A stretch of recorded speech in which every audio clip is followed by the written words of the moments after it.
एक दिन हम लोग बाजार गए थे, बच्चे के लिए जैकेट वगैरह लेनी थी, ठंड आ गई है तो ये सब भी करना ही होता है। जैकेट ली भी, उसकी जैकेट पे लिखा है नेवर गिव अप।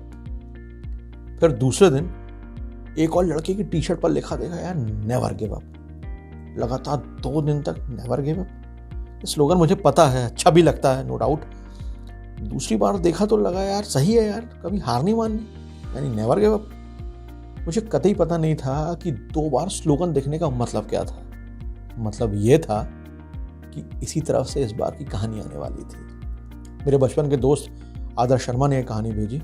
हमारा स्कूल का ग्रुप है, हमारे सेक्शन का ग्रुप है, तो उसमें आदर्श ने कहानी डाली, मुझे अच्छी लगी और नो डाउट मैंने ले ली। आदर्श को बहुत धन्यवाद है। आदर्श मुंबई में एक इंटरनेशनल कंपनी में बड़े पद पर हैं। आदर्श को हम लोग प्यार से अद्दू बोलते हैं। शायद ही कभी हो कि उसे आदर्श बोला गया हो। अद्दू हाल ही में भोपाल आया था, उसे किसी फंक्शन में जाना था, घर पर भी आया था। कमाल देखिए, वो जिस होटल में रुका था वो मेरे घर के ही सामने थी। अद्दू आज भी जस के तस हैं, जैसे हम लोग 6th क्लास में थे वैसा ही है। घर पर उसी अंदाज से बात की जैसे बचपन में करते थे। और मज़ेदार तो ये रहा, मेरा बेटा जो भी 7 साल का है, भले ही हमारी बात को समझ नहीं पा रहा था, हम लोग तमाम मिमिक्री कर रहे थे, स्कूल के ज़माने की चीज़ें, और उसको भी मज़ा आ रहा था। गजब। नमस्कार दोस्तों, मैं अतुल हूँ। आज शनिवार है और अब तो लगता है कि शनिवार आता ही इसलिए है कि आपको कहानी सुनानी है। तो अद्दू भाई वाली कहानी कंटिन्यू करते हैं। कहानी का नाम है ये बांस भी कुछ सिखाता है। एक बिजनेसमैन था, उसका बिजनेस पूरी तरह से डूब गया था। बिजनेसमैन पूरी तरह नाउम्मीद, निराश हो गया था। वो अपनी जिंदगी से बुरी तरह थक चुका था। एक दिन परेशान होकर वो जंगल में गया और काफी देर अकेले बैठा रहा। ना कोई बात ना चीत, ऑब्वियस बात, जंगल में क्या ही होगा, बिल्कुल निराश, हताश। और कुछ सोचकर सिर उठाकर भगवान से बोला, मैं हार चुका हूं, मुझे कोई वजह बताइए कि मैं क्यों ना हताश हूं। मेरा सब खत्म हो चुका है, मैं क्यों ना फ्रस्ट्रेट हूं। हे ईश्वर, हो सके तो मेरी मदद कीजिए। ईश्वर ने उसकी सुन ली थी और भगवान का जवाब आता है। जंगल में घास और बांस के पेड़ को देखो, यानी घास को देखो और कहीं दिख रहा है तो तुम्हें बांस का पेड़ देखो। जब मैंने घास और इस बांस के बीज को लगाया था, मैंने इन दोनों की बहुत अच्छे से देखभाल की थी। इनको बराबर पानी दिया, बराबर रोशनी दी। घास बहुत जल्दी बड़ी होने लगी और उसने धरती को बिल्कुल एकदम हरा भरा कर दिया कुछ दिनों में। लेकिन बांस का बीज बड़ा नहीं हुआ था। लेकिन मैंने बांस के लिए हिम्मत नहीं हारी।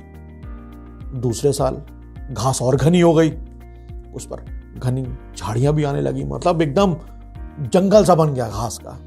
लेकिन बांस के बीज में कोई ग्रोथ नहीं हुई, कोई वृद्धि नहीं हुई। लेकिन फिर भी मैंने बांस के बीज के लिए हिम्मत नहीं हारी। तीसरे साल भी बांस के बीज में कोई वृद्धि नहीं होती है, लेकिन मैंने फिर भी हिम्मत नहीं हारी। चौथे साल भी बांस का बीज, यानी कोई ऐसा कुछ नहीं दिखा मुझे कि कुछ अच्छा हो, कोई वृद्धि नहीं हुई थी।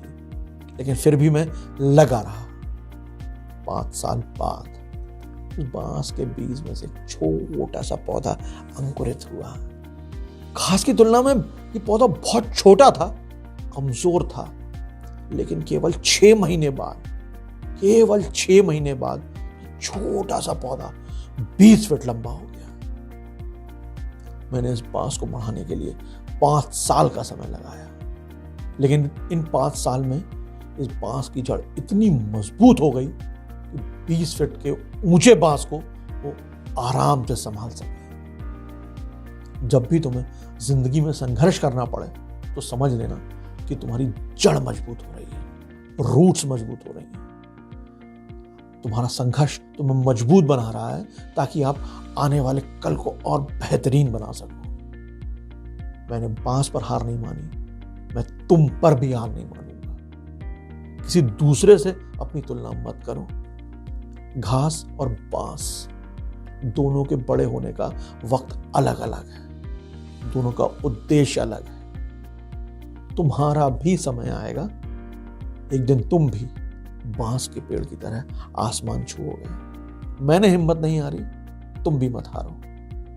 जिंदगी में स्ट्रगल से, अपने संघर्षों से मत घबराओ, क्योंकि यही संघर्ष तुम्हारी सफलता की जड़ों को मजबूत करेगा।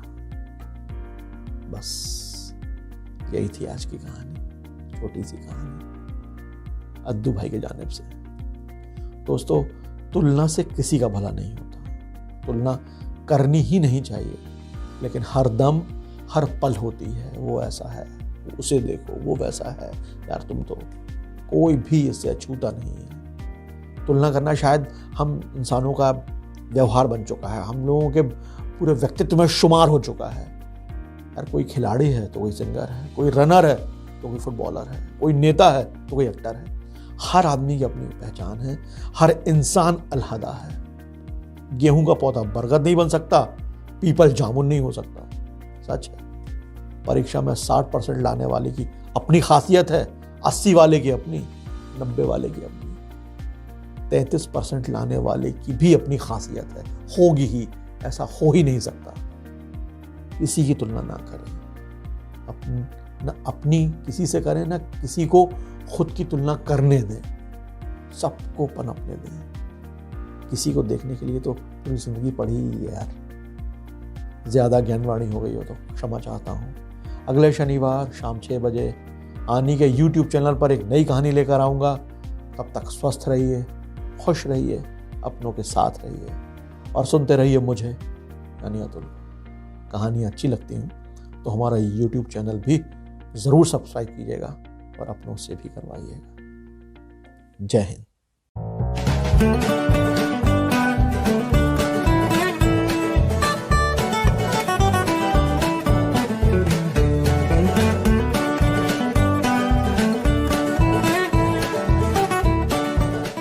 Watch Ani TV.